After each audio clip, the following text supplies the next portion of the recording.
श्री स्वामी समर्थ। तर असं काय म्हणते माहिती आहे का, आज मी चाललेले आहे अक्कलकोटला स्वामींच्या दर्शनाकरता। तर माझी आई, माझी भाऊजाई आणि माझी मावशी, आम्ही सगळेजण, माझा भाऊ देखील आलता। तर आम्ही चाललो होतो स्वामी समर्थांना।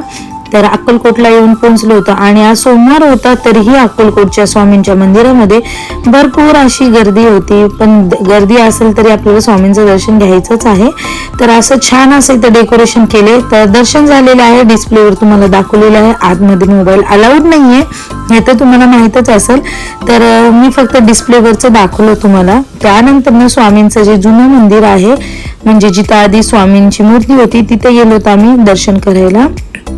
तर ना काय माहिती, दरवेळेस आलं ना मला इतकं छान वाटतं ना स्वामींच्या मंदिरामध्ये। आणि असं ज्यावेळेस येतं ना, आता खूपच दिवस झालेले आहेत आणि आपल्याला अक्कलकोटला जायला पाहिजे, तर आपोआप काहीतरी निमित्त घडतं आणि स्वामी मला तिथे बोलूनच घेतात आणि म्हणतात ना, स्वामी भिवू नको, मी तुझ्या पाठीशी आहे। तर मला तर ह्या वाक्यांवर स्वामींचा इतका विश्वास आहे ना, प्रत्येक वेळेस प्रत्येक संकटातून स्वामींनी मला बाहेर काढलेलं आहे।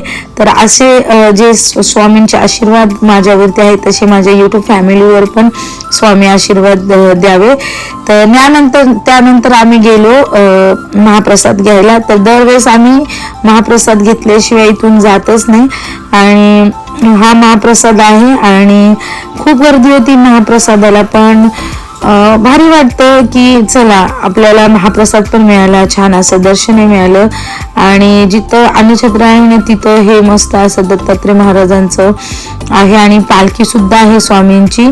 तर गर्दी तर खूपच होती। त्यानंतर ना पालखीचं दर्शन घेतलं, त्यानंतर आपले महाराजांची मस्त प्रतिमा वगैरे आहे आणि हे तर तुम्हाला माहीतच असेल, स्वामींची ही खूप मोठी प्रतिमा आहे। तर तिथे थोडेफार फोटोही काढले आणि खूप असं वाटत होतं की बापरे इथून जाऊ नयेच, पण जाऊ तर लागणारच आहे। नंतर ना निघालो घरी। तर तुम्हालाही झालं ना स्वामींचं दर्शन। तर आजच्या व्हिडिओमध्ये एवढंच। नवीन असाल तर माझ्या चॅनलवर नक्की सबस्क्राईब, लाईक आणि शेअर करा। पुन्हा एकदा भेटूया अशाच नवीन व्हिडिओमध्ये, तोपर्यंत बाय बाय।